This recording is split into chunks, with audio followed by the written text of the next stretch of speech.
धन्यवाद हो आज के सुंदर रात के लिए। खास तौर से एक और दफा आप लोग के बीच में आते हुए प्रभु के वचन की सेवकाई करने के लिए जो अवसर मुझे एक और दफा परमिशन दिया है, खास तौर से जो इनविटेशन पास्टर जी स्टैनली के तरफ से मुझे मिला है, धन्यवाद करता हूं। और इस कलीसिया के लिए जितने भी परमेश्वर के बच्चे हैं सभी को मेरी तरफ से जय मसीह की। खास तौर से जो बहन आज की रात जो आराधना वर्शिप लीड कर रही थी, मैं प्रभु से और प्रभु की उपस्थिति के मैं महसूस कर रहा था। परमेश्वर की आत्मा हमारे बीच में मंडला रहे थे।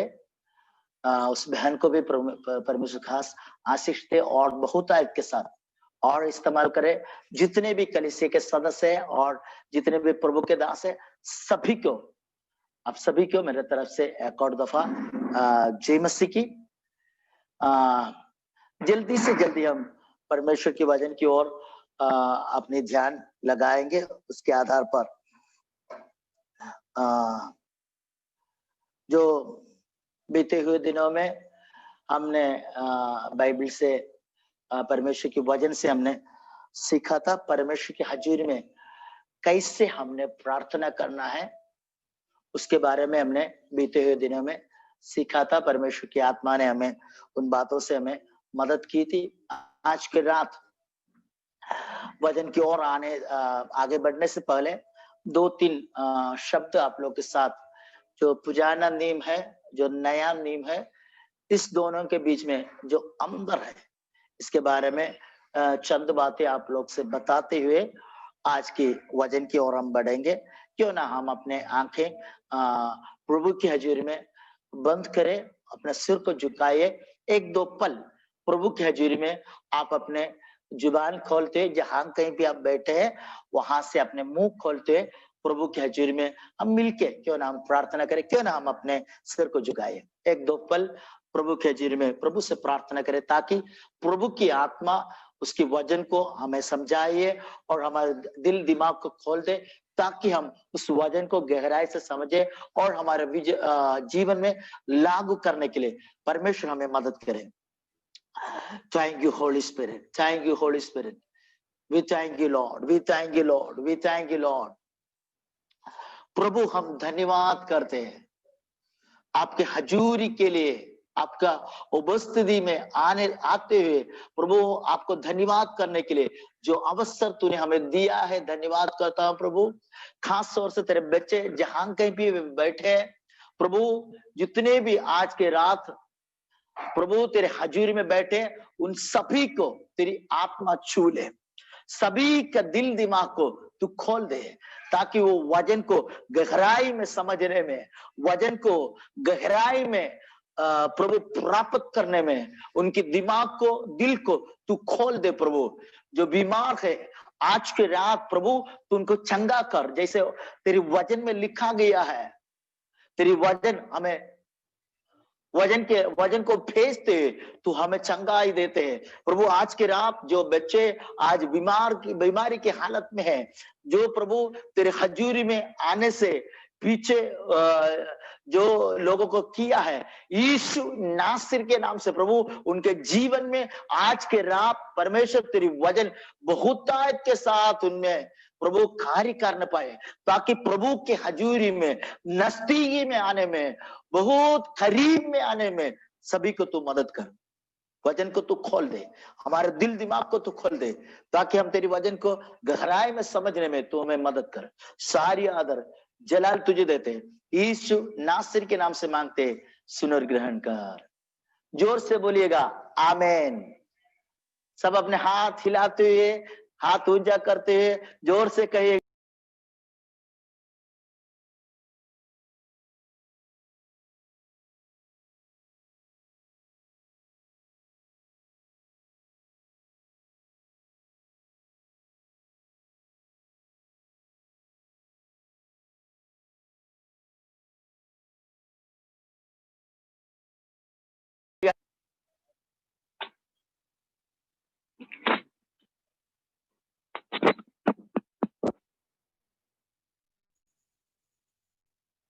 हेलो, जय मसीह की,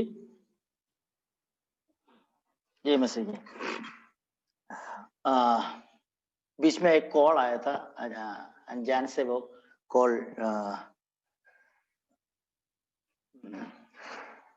मैं समझता हूँ आप लोग आज के रात प्रभु की हज़ूरी में खुशी के साथ बैठे हुए, अच्छे अच्छे चेहरा देखते हुए खुशी के साथ जो जितने भी प्रभु के बच्चे बैठे हैं, आप सभी को प्रभु आशीष दे।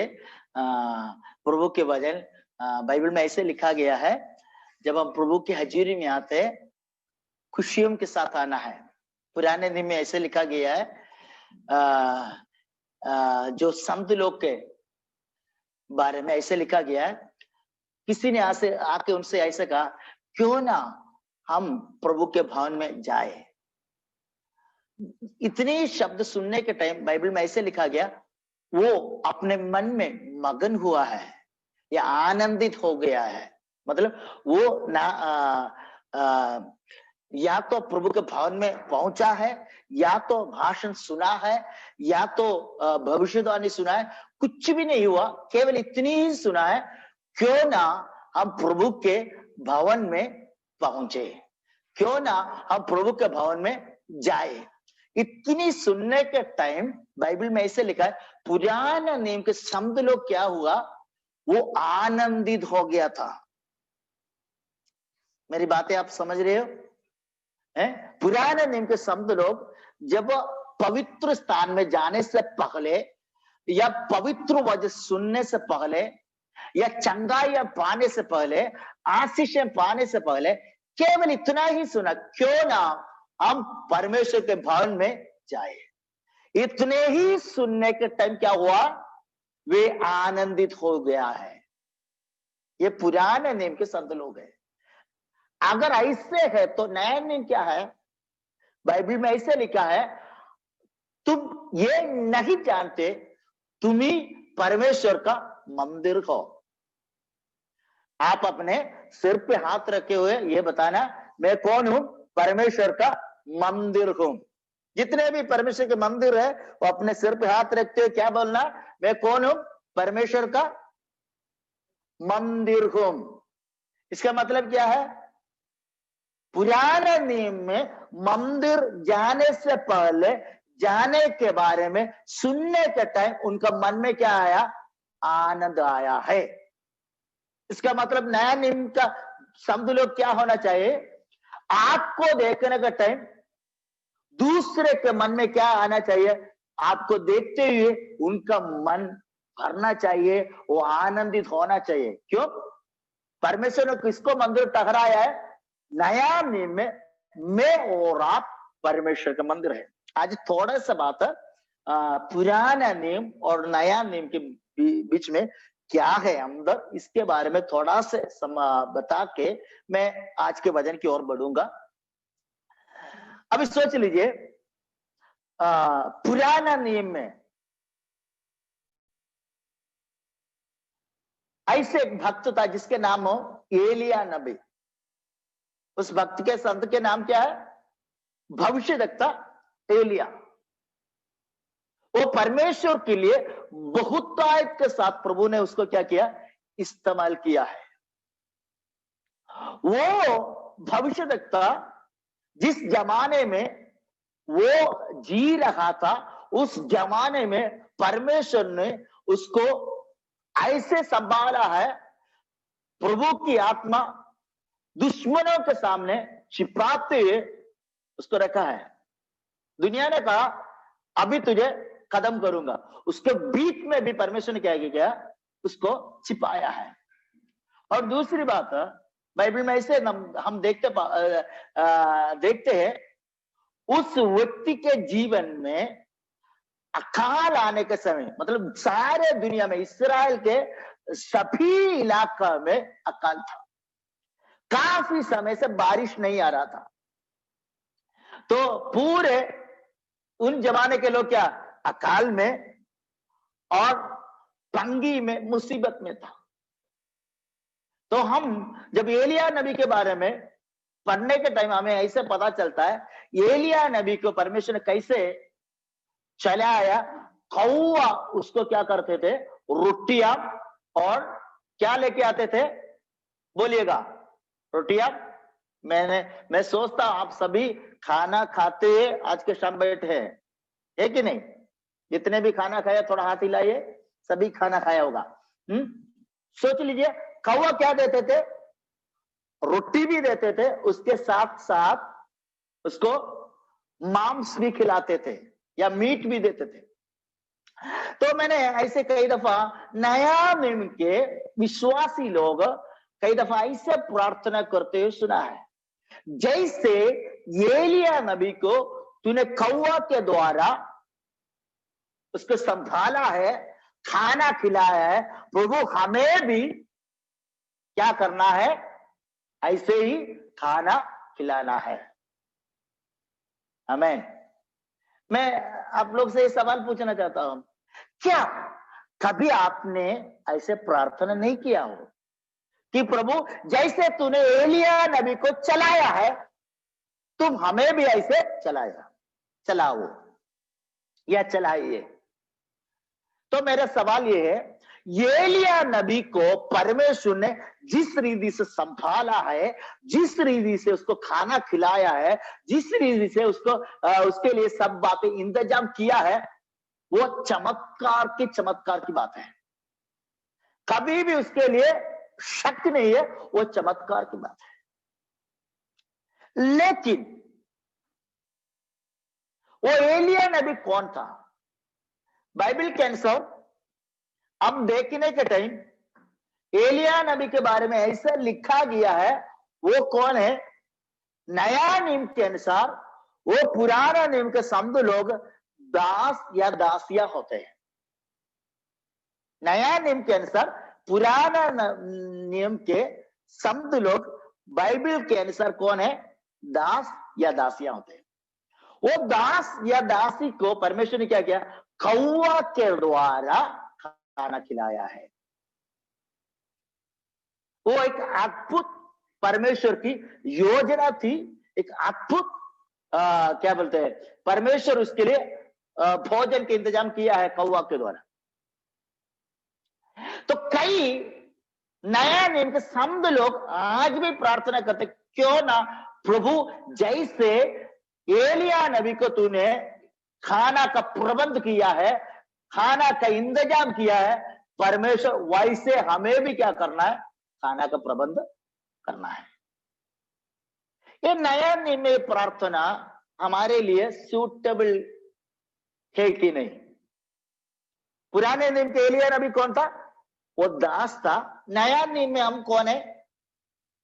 बेटा या बेटी है। बाइबल में क्या लिखा गया? जितने ने प्रभु यीशु मसीह को अपने उद्धारकर्ता के रूप में स्वीकार किया है, वो व्यक्ति को परमेश्वर का संतान होने का या बेटा या बेटी कहलाने का अधिकार परमेश्वर दिया है। तो हम क्या समझना है? पुराना नियम का दास को परमेश्वर ने कैसे खिलाया? कौवा के द्वारा। तो नया नियम में हम कौन है? बाइबल के अनुसार हम कौन है? नया नियम में हम बाइबल के अनुसार पुत्र या पुत्रिया है। दास को आसमान में उड़ने वाली एक पक्षी के जरिया या कौवा के जरिया परमेश्वर ने खिलाया है। तो उस घर का मालिक या संतान को परमेश्वर ने कैसे खिलाना है? दास को कैसे खिलाया? आसमान में उड़ने वाली पक्षी या कौवा के द्वारा। तो हम कौन है? हम नया नियम में संतान है। मेरे सवाल ये है, एक घर का दास को जिस प्रकार खिलाते वैसे वही खाना बेटा का खिलाते हैं या उससे बढ़कर देते हैं? आप लोग क्या समझते हो? बेटा को दासी जहां बैठते या दास जहां बैठते वहीं बिठाकर दास या दासी का खाना खिलाते हो। इसमें आप लोग ये नहीं ऐसे नहीं सोचना नया नियम में पास्टर जी ऐसे बोले, आपके घर में कोई दास या दासी लोग आते हैं तो उसको आप क्या करना है, अलग रीति से ट्रीटमेंट करना। ऐसे नहीं है मेरे मतलब। एक आप लोग का वजन में थोड़ा से और एनलाइटन होने के लिए मैं कुछ बातें बोल रहा हूं। तो दास जिस स्तर में है उससे ऊंचा स्तर है बेटा का। दास जिस रीति से खाना खाते हैं उससे ऊंचा होना है बेटा जो खाना खाते हैं। तो नया नियम में परमेश्वर ने हमें कैसे खिलाया है? बाइबल में ऐसे लिखा है, प्रभु यीशु मसीह लोगों को पंदी में 50-50 झुंड में, एक झुंड में कितने लोग थे? 50-50 लोग थे। बोला आप लोग बैठिएगा, झुंड बैठकर पिता यीशु मसीह ने क्या किया? रोटी और मछली अपने हाथ में उठाते हुए पिता परमेश्वर को धन्यवाद करते हुए यीशु मसीह के हाथ से निकली हुई या हाथ से आती हुई वही खाना नया नियम के बच्चे को खिलाया है। मेरा सवाल अभी ये है, कौन सी खाना ज्यादा टेस्टी होगे? कौन सी खाना ज्यादा बेहतर होंगे?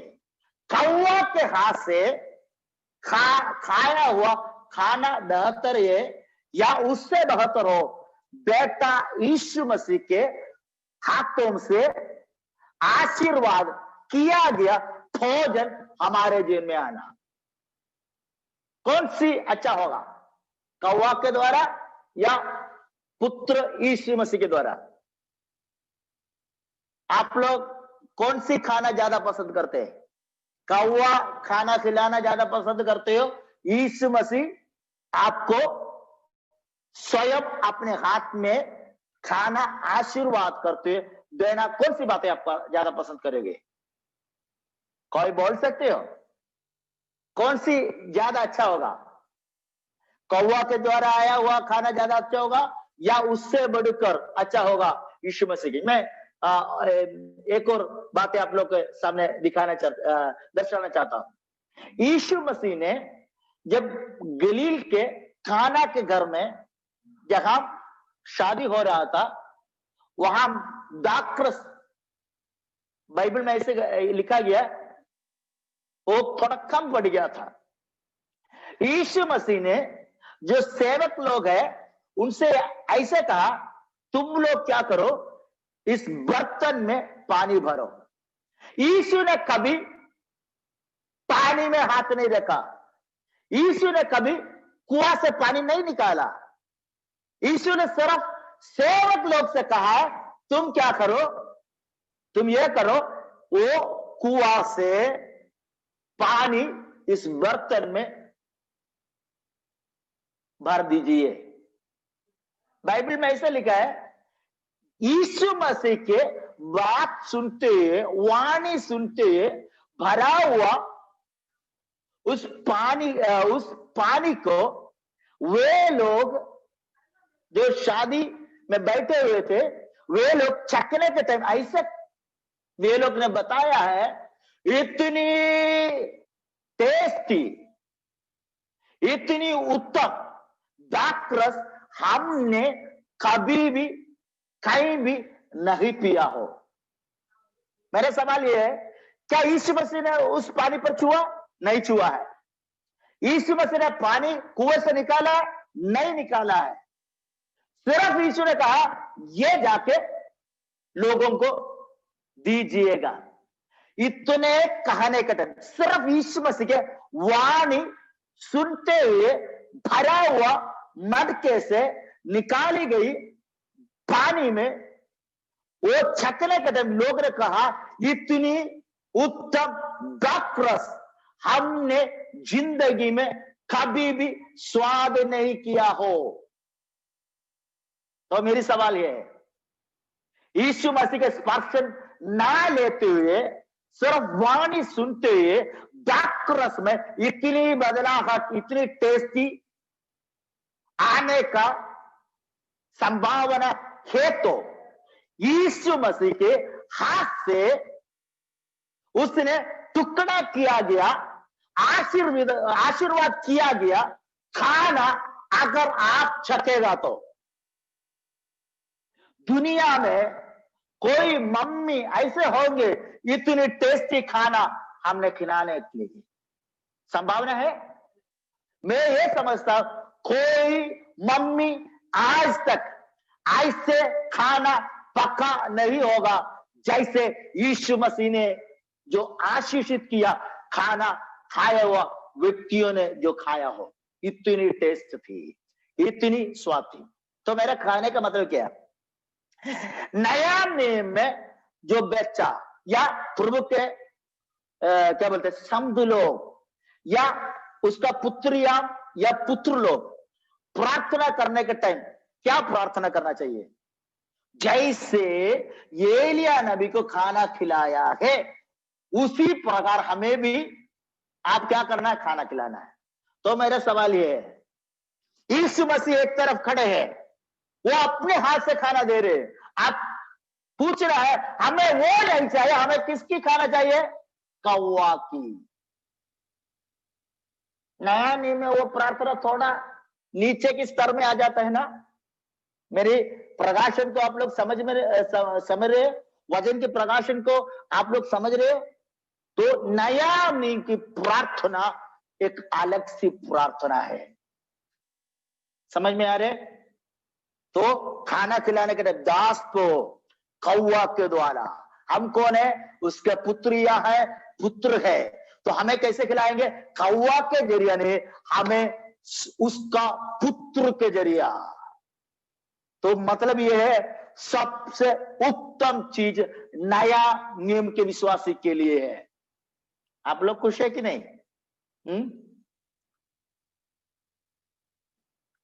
मैं आप लोग का चेहरा देखकर मुझे ऐसे लग रहा है बासरी जी हमें तो कौवा की खाना चाहिए है। कौवा जो खिलाते हैं वही हमें अच्छा लगता है। आज प्रार्थना थोड़ा और बदलना है। कौवा से बहत्तर पुत्र के हाथ से जो आती है सबसे टेस्टी, सबसे उत्तम खाना प्रभु हमें तू दे।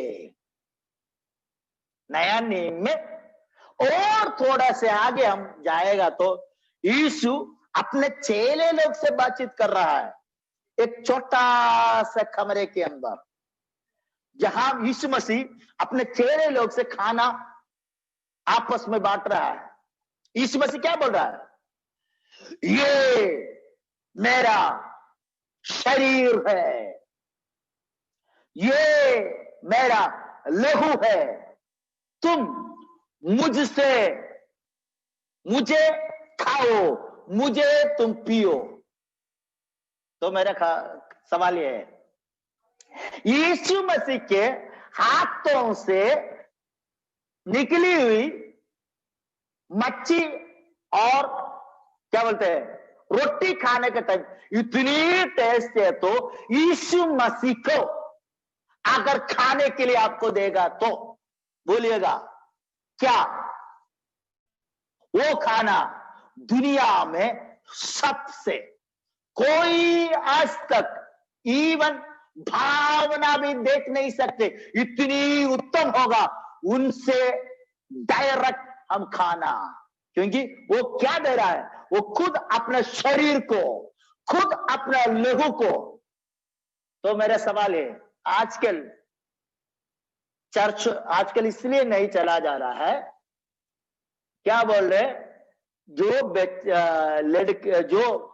बच्चे हैं 10 साल के छोटे हैं कभी चर्च में नहीं आना है। और ऐसे भी बताया गया गवर्नमेंट ने 60 साल से ज्यादा उम्र वाला भी हो वो भी क्या नहीं करना है? चर्च में नहीं आना है। क्यों ऐसे बोल रहा है? इसलिए बोल रहा है बच्चे भी और बुजुर्ग भी क्या है इतना तंदुरुस्त नहीं है। हमें पता है बच्चे को भी दांत ज्यादा नहीं होगा, बुजुर्ग को भी क्या नहीं होगा, ज्यादा दांत नहीं होगा। इतना क्या बोलते हैं खाना खाने के लिए मुश्किल होगा।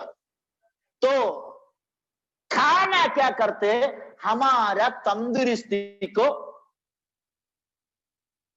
कल के लिए कैसे जीना है, किस प्रकार जीना है, खाना जिस प्रकार खाते उसी के अनुसार होता है हमारा तंदुरुस्तीपन। तो बुजुर्ग और छोटे बच्चे क्या है, इतनी ज्यादा खाना नहीं खा सकते, तो वे दोनों क्या है, इतना तंदुरुस्त नहीं हो।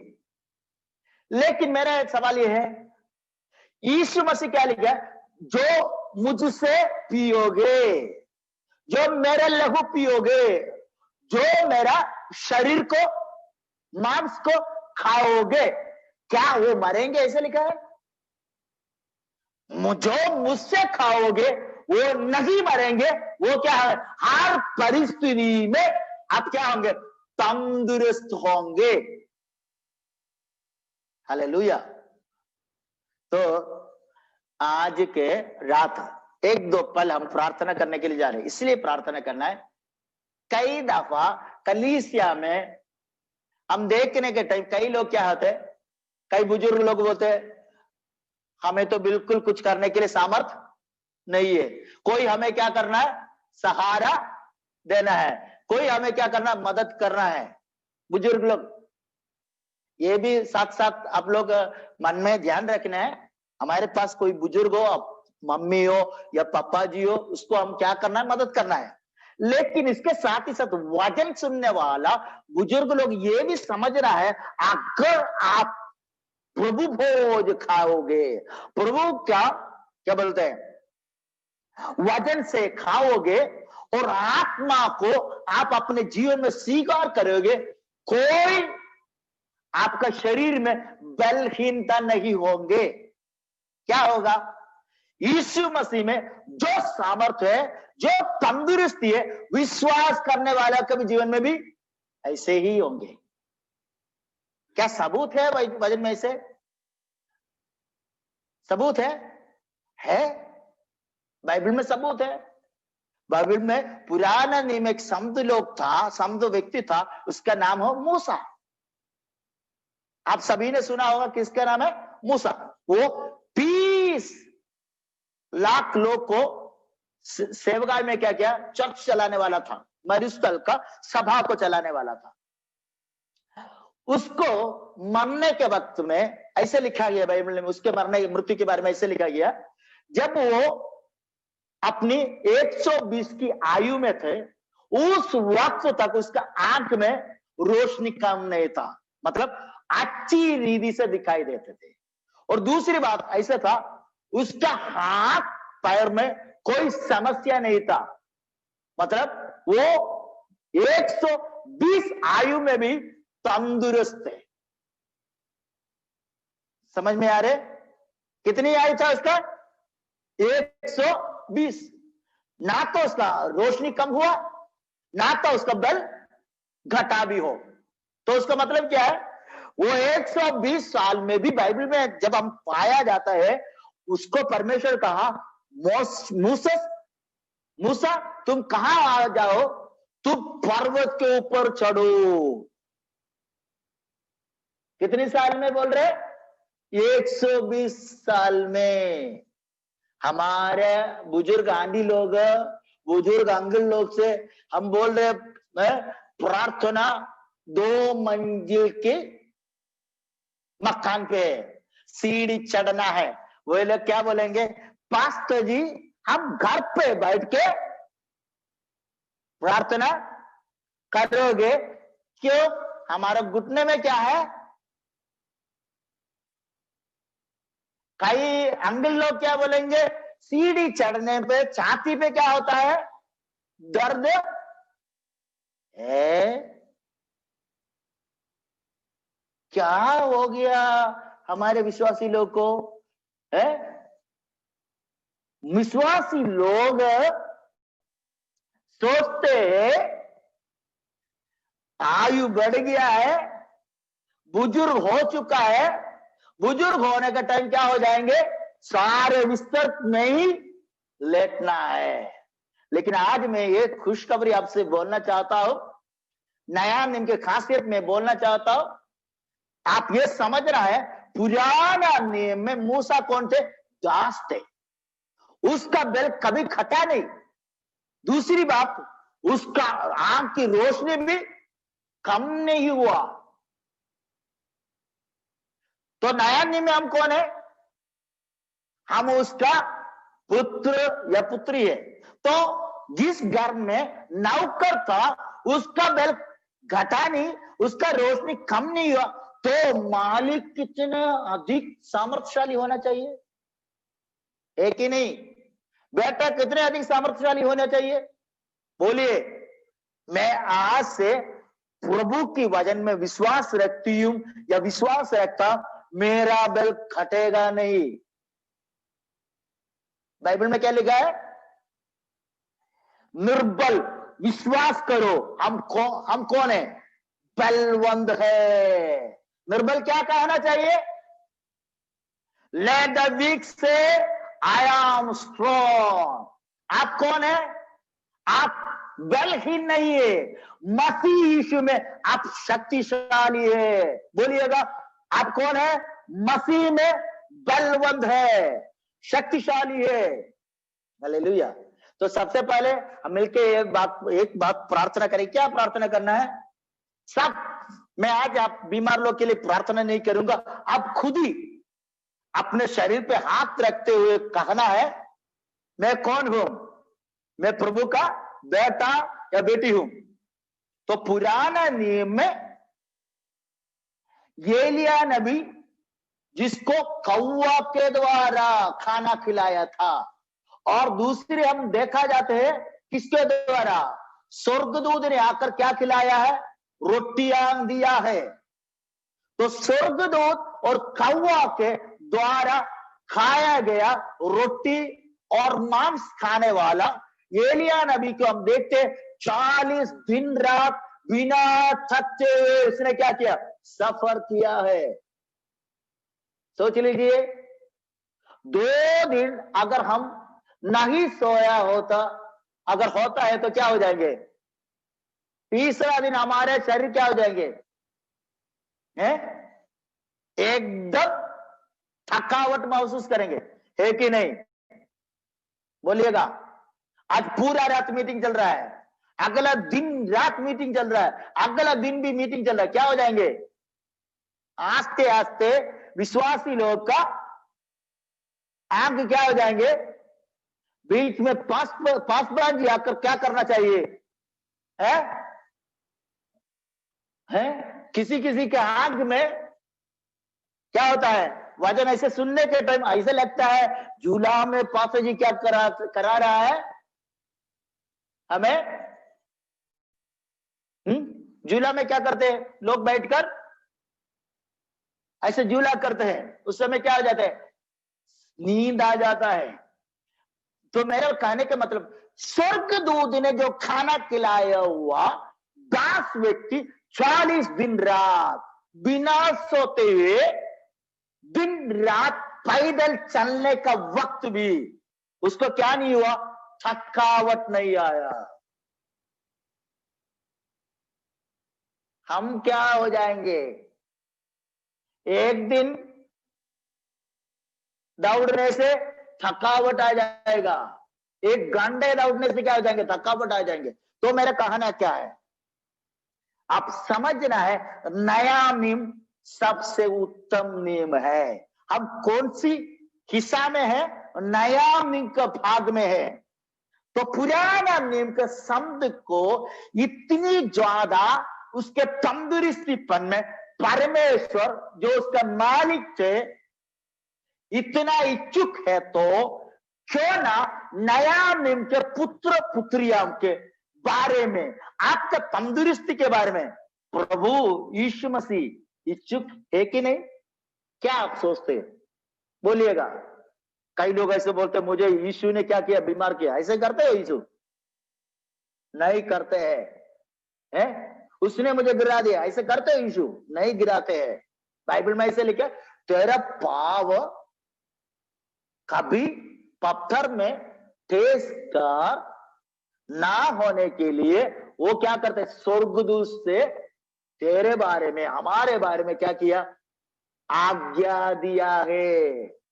पत्थर पर मेरा और आपका पैर ना लगे, इतनी ज्यादा वो हमारे बारे में क्या करते हैं, ख्याल करते हैं। तो क्या बोल रहा है, आज के एक दो पल हम सभी अपने सिर पे हाथ रखते हुए आप लोग अपने आप से बोलना है, अन्य भाषा में जो प्रार्थना करते हैं अन्य भाषा में प्रार्थना करना है। यीशु मसीह, अभी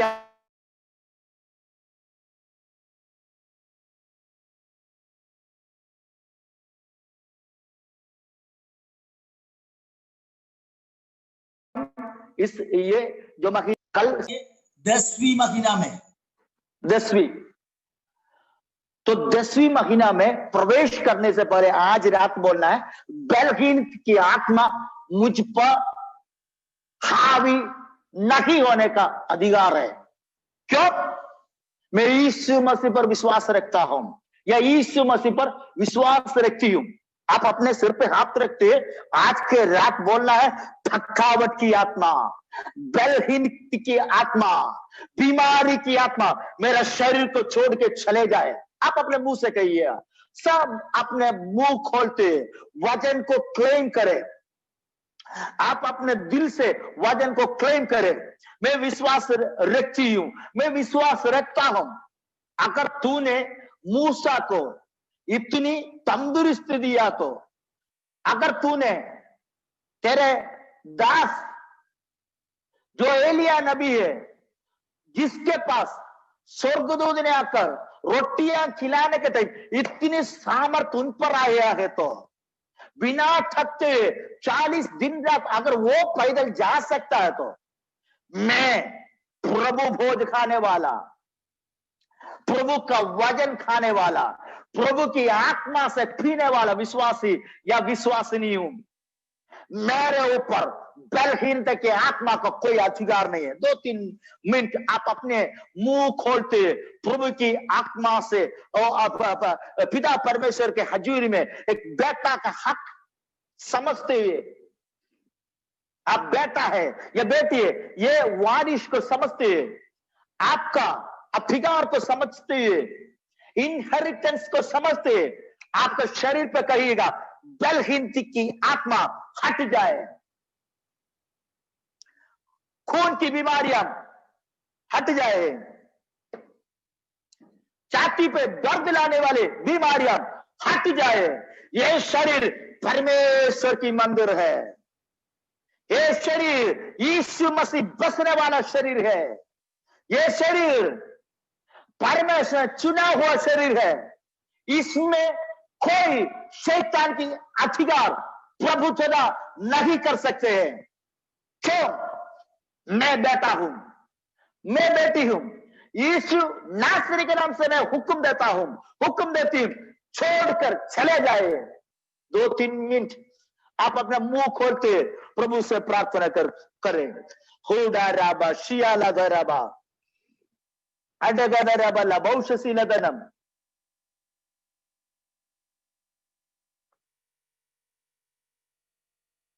प्रार्थना करिएगा, प्रार्थना करिएगा, सभी प्रार्थना करिएगा। मैं विश्वास रखता हूं कई लोग के जीवन को आज के रात परमेश्वर छुड़ाएगा। कई पुरानी बीमारियां जड़ से उकड़ कर बाहर जाएगी।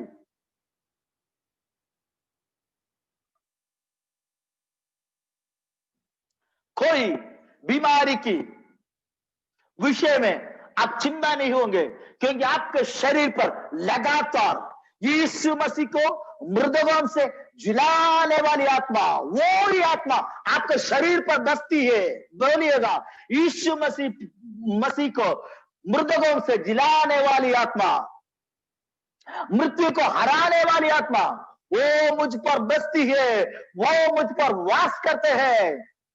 बोलिएगा, राखा लाबारा शब्दना रदनम उडगदना बला बहुशशीलदनम रियादला बला बहुशशीलदनम।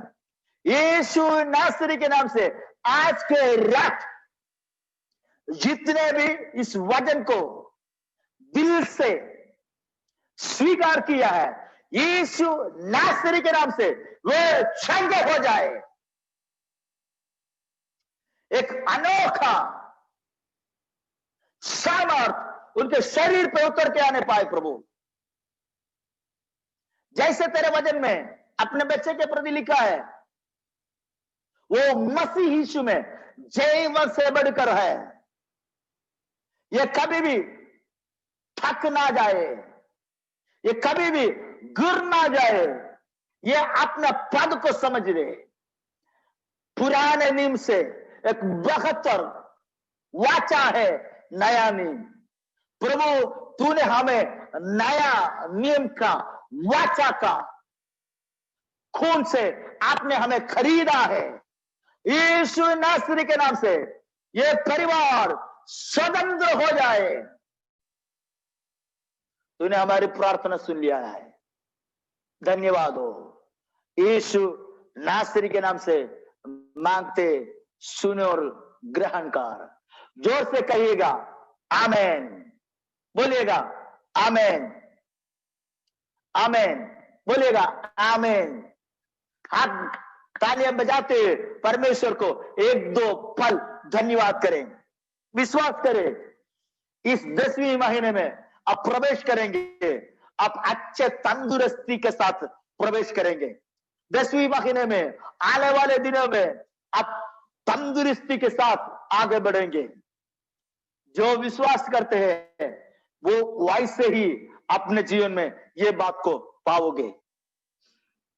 तो पुराना नियम और नया नियम में खास अंदर है। तो नया नियम के विश्वास से क्या प्रार्थना करना? नया नियम के विश्वास ये नहीं प्रार्थना करना जैसे एलिया नबी को कौवा के द्वारा तूने खाना खिलाया है, वैसे ही हमें खाना खिलाओ। जैसे स्वर्गदूत ने एलिया नबी को खाना खिलाया, वैसे हमें भी खाना खिलाओ। पिता परमेश्वर का मन की इच्छा है, कौवा के द्वारा नहीं, कोई जानवर के द्वारा नहीं, कोई दूध के द्वारा नहीं। पिता परमेश्वर के मन की इच्छा है, मैं अपने पुत्र को तुझे दे रहा हूं, तू पुत्र के हाथ से क्या करो? खाना प्राप्त करो, खाना स्वीकार करो, खाना लीजिएगा। हमें तो नया नियम में ये प्रकाशन हमारे मन में जरूर आना जरूरी है। और दूसरी बात, पुराना नियम में जब किसी को चंगाई देने के टाइम ऐसे लिखा गया है, जब निर्गमन की किताब उसका 15वीं अध्याय 26वां आयत हम अगर पढ़ेगा तो ऐसे लिखा गया है, अगर तुम मेरी सारी विधि को और मेरी सारी आज्ञा को तुम पालन करोगे तो मैं तुझे चंगा करने वाला परमेश्वर हूं। क्या लिखा गया है? निर्गमन की किताब, अगर आपके पास बाइबल है तो वो आयत देख लीजिएगा। निर्गमन की किताब उसका 15वीं अध्याय उसका 26वां आयत, उधर ऐसे लिखा है, तुम मेरी हरेक विधिया और हरेक आज्ञा की पालन करेगा तो मैं तुझे क्या करूंगा? चंगा देने वाला परमेश्वर हूं। I am the God who heels you if you obey my all commandments, if you walk according to my word। अगर तुम मेरी वचन की पालन करोगे तो, अगर तुम मेरी विधियां प्रमाणित करेगा तो मैं क्या हूं? तेरे लिए चंगाई देने वाला परमेश्वर हूं। किन लोगों से ये कहा है? बाइबल में हम देखते हैं ये इस्राएली लोग से कहा, जो मिस्र से छुड़ाए हुए इस्राएली लोग से मरुस्थल में प्रभु ने कहा है, अगर तुम मेरी विधियां की प्रमाणित करेगा तो, मेरी वचन की आज्ञा पालन करेगा तो मैं क्या करूं? तुझे चंगाई देने वाला परमेश्वर हूं। तो मेरे सवाल यह है, क्या इस्राएली लोग हर बातें परमेश्वर की मानते थे?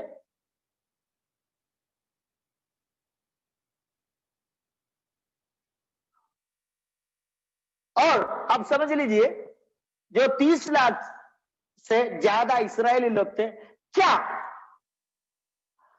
हर समय वो परमेश्वर की आज्ञा की पालन करने वाले लोग थे? हम अगर उसको थोड़ा गहराई में देखा गया तो ऐसे पाया जाते हैं, इतनी बुड़बुड़ाने वाले लोग थे इस्राएल लोग। जब खाना खाते खाते खाते वक्त वो क्या करते थे, बाइबल में हम देखते हैं उसके बीच में भी वो मर्मरिंग करते थे, कुटकुटाते थे। मतलब अगर बुड़बुड़ाने वाली व्यक्तियों की कोई कॉम्पिटिशन, चुनौती हो जाएगा तो उस चुनाव में सबसे पहला स्थान किसको मिलेगा? इस्राएल लोगों को। इतनी बुड़बुड़ाने वाले लोग किसके बारे में बुड़बुड़ाते थे? परमेश्वर के बारे में बुड़बुड़ाते थे। और किसके बारे में? जो उसके पासबान जी थे, मूसा लोग, मूसा के विरोध में, चलाने वालों के विरोध में, खाना के बारे में, पानी के बारे में, है कि नहीं? बाइबल में पाते हैं ना, जहां कहीं भी मौका मिलते थे वे लोग क्या करते थे? धन्यवाद धन्यवाद ये बोलने से ज्यादा क्या बोलते थे? क्या ये पानी क्या है, इतनी गंदी पानी है? ये खाना क्या है इतना है?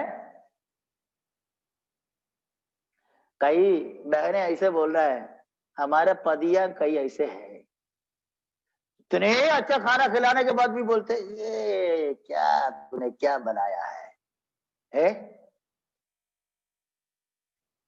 कई आंटी लोग उसको क्या कर रहा है, नमस्कार देता हूं। क्यों? ऐसे अच्छे अच्छे पदिया को आप लोग क्या कर रहे, सहनते हुए रोज क्या कर रहे, खाना खिलाते हैं, धन्यवाद हो।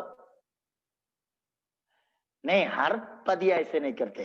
कई पदिया बोलते ठीक अच्छा खाना था, ये तो बढ़िया बना आज, लेकिन वो सुनना साल में एक ही बार अवसर मिलता है हमें। देख लीजिए, तो ये इस्राएल लोग क्या करते, बुड़बुड़ाने वाले लोग थे। और मेरा ये सवाल है, क्या हमेशा ये परमेश्वर की आज्ञा पालन करते थे? नहीं, हमेशा नहीं करते थे। और विश्वासी लोग थे, इतने अविश्वासी लोग थे, इतनी बड़ी गुलामी से परमेश्वर ने उसको छुड़ाया। जैसे उसके तीसरा दिन, मतलब मिस्र से क्या बोलते हैं 430 दिन की, क्या बोलते हैं 30 साल की बंधन खुलते हुए सिर्फ 72 घंटे हो चुका, तीसरा दिन आ गया। वे लोग ने क्या किया, क्या मूसा तूने हमें क्यों यहां लेके आया है? हमें 72 था उधर मिस्र में, हमें यहां क्यों लेके आया? क्या हमें मराने के लिए तूने लेके आया?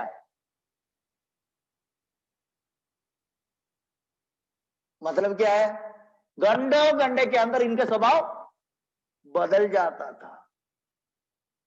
मतलब अविश्वासी लोग थे, अनाज्ञाकारी, अविश्वासी, बुड़बुड़ाने वाले। तो जो भी खासियत है सब कुछ उसके बारे में बता सकते। परमेश्वर बोला अगर तुम पालन करेगा तो क्या करेंगे, मैं तुम्हें चंगाई दूंगा। ये मिस्र से आए हुए इस्राएल लोग, पुराने नियम के संत लोग, उसके बारे में आमतौर से बताया जाता है वो दास या दासिया है। उनसे परमेश्वर ने कहा तुम पालन करोगा तो मैं तुम्हें चंगाई दूंगा, चंगा देने वाला परमेश्वर। लेकिन इसका इतिहास पढ़ने के समय हम पता चलता कोई पालन करने वाला नहीं था। लेकिन उन भाई बहनों को देखो 30 लाख लोग थे, उनमें से कोई बीमार थे? बाइबल में ऐसे लिखा, कोई बलहीन नहीं थे। सब कैसे थे? सब अच्छे तंदुरुस्त लोग थे, कोई बलहीन नहीं था। अगर सोच लीजिए 30 लाख लोग बिना आज्ञाकारी बनने के बावजूद, अविश्वासी होने का बावजूद, इसका मतलब ये नहीं आप लोग कल से स्टानली जो पास्टर है आपका, वो पास्टर जी जो बोलते, कल का पास्टर ने हमसे बोला आज्ञा नहीं पालन करना है, ये नहीं है मेरा मतलब। मैं एक संदेश की ओर आ रहा, आप अपने अगुआ के उसका जो भी वो कहते पालन कीजिएगा, वो आपके लिए अच्छी बात है। कभी ये मतलब नहीं है उसका उल्लंघन आप करो। लेकिन मेरा कहने का दूसरा एक मतलब है, ये व्यक्ति इतना बुरे होने के बाद भी परमेश्वर ने उसको क्या किया है? चंगाई दिया है, कोई बलहीन नहीं थे। तो मेरा सवाल ये है, क्या इस्राएलियों के खूबी के कारण ये चंगाई प्राप्त किया, या परमेश्वर अच्छा होने के कारण ये चंगाई को स्वीकार किया है? क्या कारण थे? समझ रहे मेरी बात है? इस्राएली लोग अच्छे होने का कारण परमेश्वर ने उसको चंगा किया है, या परमेश्वर अच्छा होने के कारण ये लोग इतनी बुरे होने का बावजूद भी परमेश्वर ने क्या किया? उसको चंगा फला होते चलाया है। 10 लोग के बारे में मैं बता रहा हूं। तो नया नियम क्या है? इधर क्या लिखा है? मैं तुम्हें चंगा करना वाला परमेश्वर हूं। तो नया नियम क्या है? नया नियम में ऐसे लिखा है, उसके कोड़े खाने से तुम चंगे हो चुके हो। You have been healed by his stripes. उसके कोड़े खाने से आप चंगे हो चुके। मतलब पुराना नियम बोला पालन करेगा तो चंगाई देंगे, लेकिन हम देखते बिना पालन करते हुए परमेश्वर अच्छे होने के कारण 30 लाख लोग के ऊपर अपना करुणा प्रदर्शित किया है, हमेशा उसको अच्छाई में रखा है। ये परमेश्वर की अच्छाई है।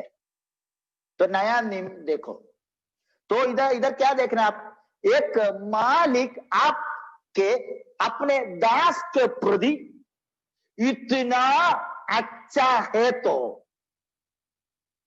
वो मालिक हमारा बाप बन जाओगे तो, हम उसका बेटी या बेटा बन जाएगा तो, आप सोच लीजिएगा 10 लोग जो अच्छाई प्राप्त किया है उससे कितना गुण अधिक आप उसका अच्छाई को क्यों ना प्राप्त करोगे? इधर क्या लिखा है? कोड़े खाने से। तो मेरा सवाल है,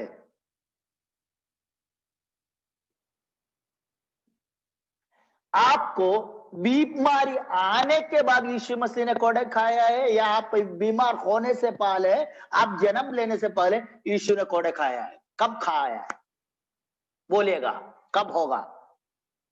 कल या 2000 साल पहले?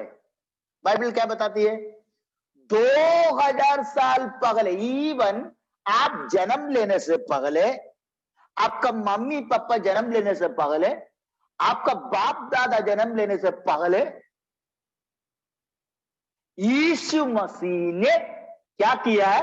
आपकी चंगाई के लिए उसके शरीर पे कोड़े उसने स्वीकार किया है। तो आज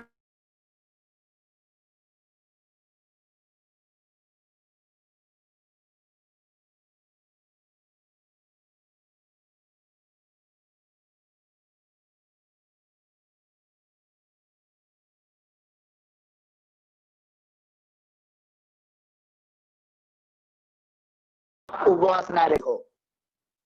प्रार्थना इसलिए करते हम और यीशु मसीह के सामने, यीशु मसीह के बीच में एक प्रेम की रिश्ता है। इसलिए अगर एक दूसरे के बीच में प्रेम भावना है तो आपस में क्या है, बोलचाल होता है, आपस में बातचीत करता है।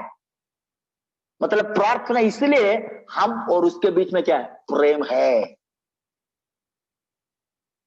प्रेम मतलब प्रार्थना करने से हमारे प्रति प्रभु का प्रेम बढ़ता नहीं, लेकिन प्रेम हमारे द्वारा हमारे जीवन में होने के कारण हम उनके सामने प्रार्थना करते हो। समझ रहे हैं मेरी बातें?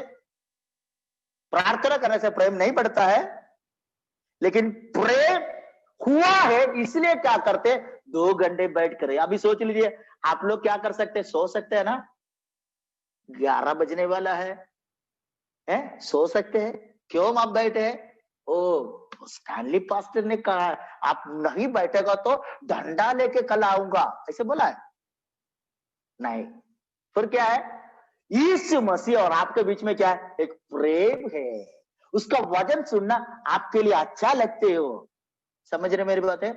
तो आप जन्म लेने से पहले, आपका बाप दादा जन्म लेने से पहले यीशु मसीह ये चाहा मेरा बेटा कभी भी बीमारी के हालत में ना बसे, इसलिए उसने क्या किया, खोड़े खाया है। उसका पीठ पर उसने 39 बार उसने क्या किया है, खोड़े शरीर पर उसने पाया है। इसलिए पाया है, जब वो उधर कोड़े खा रहे थे उसका दिल में कौन था, अरुणाचल में मेरी बेटी बैठी है 2020 में, है अरुणाचल में मेरा बेटा उधर बैठा है 2020 में, उसका शरीर पे कोरोना ना आ जाए, इसलिए वो क्या कर रहा है, उधर 2000 साल पहले आपके शरीर पे कोरोना कोविड ना आने के लिए उसने उसके शरीर पे कोड़े खाया है। ये क्या प्रेम है, कितनी गहरा प्रेम है? उसके दिल में आप थे, उसके मन में आपका तस्वीर थे। उसने क्या किया है, वो चाहा है मेरा बेटा तंदुरुस्ती के साथ जिए, वो अच्छी रीत से जिए। तो यहां क्या करना है, सिर्फ ये करना है, विश्वास। बोलिएगा क्या करना है? आप अगर बीमारी आपके जीवन में छूट जाना तो कुछ नहीं करना, सिर्फ वहां पर जो यीशु मसीह पर जो कोड़े मिली है वो मेरे चंगाई के लिए था, ये आप मन में विश्वास करना है। और एक घटना भी मैं आपके सामने दर्शाना चाहता हूं, देख लीजिएगा। जब यीशु मसीह, बाइबल में ऐसे लिखा है, वो शमरिया जो एक शहर थे उधर से होकर जा रहा था। कौन सी शहर? शमरिया नामक गांव से होकर जा रहा था। तो कुछ कोढ़ी लोग, बाइबल में ऐसे लिखा 10 कोढ़िया दूर से उसको देखते चिल्लाया, हे दाऊद की संतान हम पर रहम कर। क्या प्रार्थना की इसने? हे दाऊद की संतान मुझ पर रहम कर। पुराने नियम में कोढ़ ऐसे एक बीमारी थी, कोढ़ जिसको पकड़ा जाता है, वे व्यक्ति समाज पर आजकल जैसे कोविड आते हैं वैसे था कोविड। कोविड आने का टाइम क्या करते हैं, उसको समाज से अलग करते हैं, आइसोलेशन देते हैं, और क्या करते हैं, किसी व्यक्ति उनके साथ बातचीत करने के लिए पसंद नहीं करता, उनके साथ क्या नहीं करते, आपस में जाके बैठ नहीं सकते। कोविड आने के टाइम वैसे था कोढ़ की बीमारी। तो उसको किसके साथ बिठाते थे, जो दूसरे व्यक्ति कोढ़िया होते उसके साथ बिठाते। तो एक ये फैलने वाली एक बीमारी है। अगर किसी के पास कोड है तो वो किसी के पास आ जाएगा तो वो क्या हो जाएगा, ऑटोमेटिक इसके शरीर पे पकड़ जाएगा। तो कोड और कोड़ी के बीच में अगर वो आपस में बैठेगा तो क्या हो जाएगा, ये बीमारी बढ़ते जाएगा। मतलब क्या है, ये आखिरी में वही जगह पर ना तो अपने मम्मी पापा, ना तो अपने परिवार, अपने बच्चे, किसी को ना देख सकते हो, वो क्या हो जाएगा, वही स्थल पर वो मर जाते हैं। यही था मृत्यु वाली, मृत्यु के डर फैलाने वाली एक बीमारी थी कोढ़। ऐसे 10 कोढ़िया दूर से यीशु मसीह के देखते वो पक जाना, बोला हे दाऊद के संतान हम पर क्या करो, रहम करो। यीशु ने उसकी आवाज को सुना, पुकार को सुना है। यीशु ने ऐसे बोला, तुम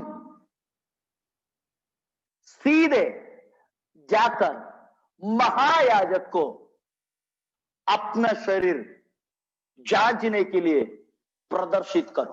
क्या बताया उसने, सीधे महायाजक के पास जाकर अपने शरीर जांचने के लिए। महायाजक क्या करेंगे, अगर कोढ़ है तो उसको वो ध्यान रीति से जांचेंगे। जांचने के बाद उसको ये पता चलेगा इसके शरीर पे किसी भी जगह पर कोढ़ की निशाना नहीं है तो वो ही सर्टिफिकेट देगा तुम्हें क्या नहीं है, कोढ़ नहीं है। आजकल क्या देते, कोविड नहीं है, ऐसे सर्टिफिकेट हमें देते। उस जमाने में क्या देते, महायाजक देते थे, कोढ़ नहीं है। तो बाइबल में ऐसे लिखा है, ये व्यक्तियां, ये 10 व्यक्तियां सुनने के टाइम सीधे वो क्या किया, वो कहां थे, शमरिया नामक गांव में थे। महायाजक कहां रहते, महायाजक यरूशलेम में रहते। शमरिया लोग कभी भी यरूशलेम नहीं जा सकते क्योंकि शमरी और इस्राएल लोग के बीच में मित्रता नहीं था, वायर थे। तो यीशु मसीह क्या बोल रहा है, जाओ महायाजक के पास। इसका मतलब क्या है, अगर वहां से एक स्टेप ये महायाजक की तरफ मुड़ना है तो जो सुना हुआ वचन पर यह क्या करना, विश्वास करना है। सीधे कहां जा रहे, महायाजक के पास। तो वो ही सफर ही विश्वास के सफर है।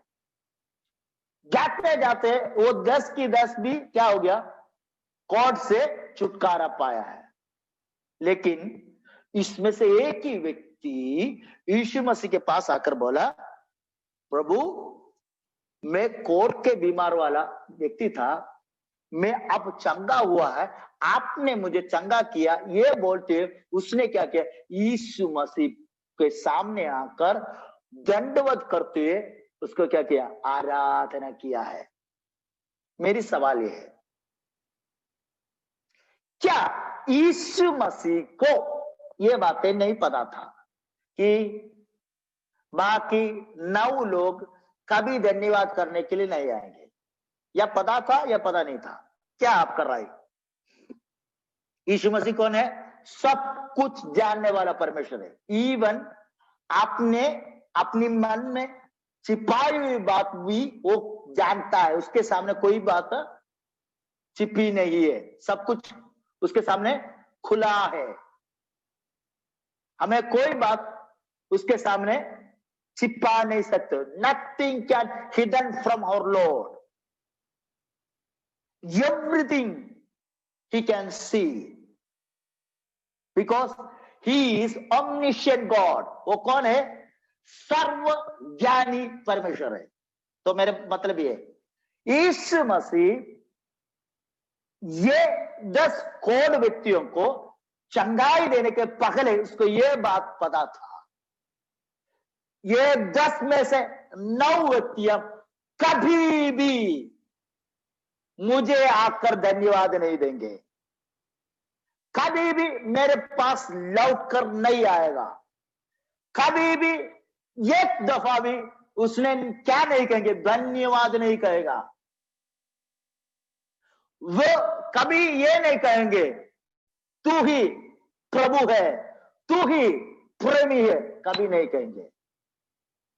ये जानते हुए, ये जानने के बावजूद भी यीशु मसीह के मन में तरस थी, करुणा थी।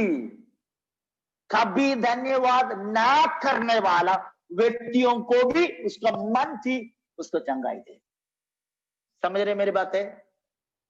बिना आराधना करने वाला, कभी आराधना जिंदगी में ना करने वाला व्यक्ति को भी वो क्या करते? प्रेम करते और उसको चंगाई देने के लिए चाहते। तो मेरा सवाल ये, चर्च में जो लोग हैं, क्या आप धन्यवाद करने के लिए चर्च में आते हैं या बुड़बुड़ाने के लिए चर्च में आते हैं? इसलिए चर्च में आते हैं या इसलिए मैं घर पे बैठ के प्रार्थना करते हैं? हम धन्यवाद देना पसंद करते हैं।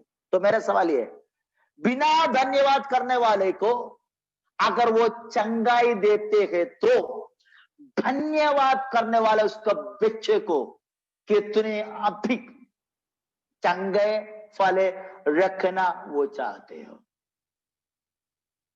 मेरी बातें आप लोग समझ रहे हैं कि नहीं? तो मेरा सवाल क्या है, मेरा कहने का मतलब क्या है? आप अच्छे फले तंदुरुस्त बनना परमेश्वर का पुराना नियम से लेकर नया नियम तक उसका मन की ख्वाहिश है। कभी भी ये नहीं चाहता है आप बीमारी की हालत में पड़ जाए। सोच लीजिए, मुझे सुनने वाला कई मम्मियां हैं, पप्पा लोग हैं, अंकल लोग हैं, आंटी लोग हैं। मैं ऐसे आप लोग से सवाल पूछना चाहता, क्या आपने कभी ऐसे बार बार सपने देखते हो या देखने चाहते हो? मेरा बेटा के सिर के ऊपर से गाड़ी चढ़ना है, उसका हाथ पर टूट जाना है। कभी आप मन में सोचते हो या ऐसे सपना देखने चाहते हो? कभी नहीं, क्योंकि एक अच्छे मम्मी पापा कभी भी बेटा के नुकसान नहीं चाहोगे। क्या फिर चाहेंगे? भलाई। इसलिए बाइबल में ऐसे लिखा है, मैं तुम्हारे बारे में जो चिंता करते, जो मेरे मन में है, वो कभी भी बुराई के लिए नहीं बल्कि तेरी भलाई के लिए। हालेलुया। तो नया नियम में आज ये बातें समझना है। नया नियम में परमेश्वर आपका बाप है। पुराना नियम के समझ लोग कौन है? दास लोग हैं। वहां मालिक और दास के बीच में व्यवहार चलती थी। यह बेटा और बाप के बीच में रिश्ता है।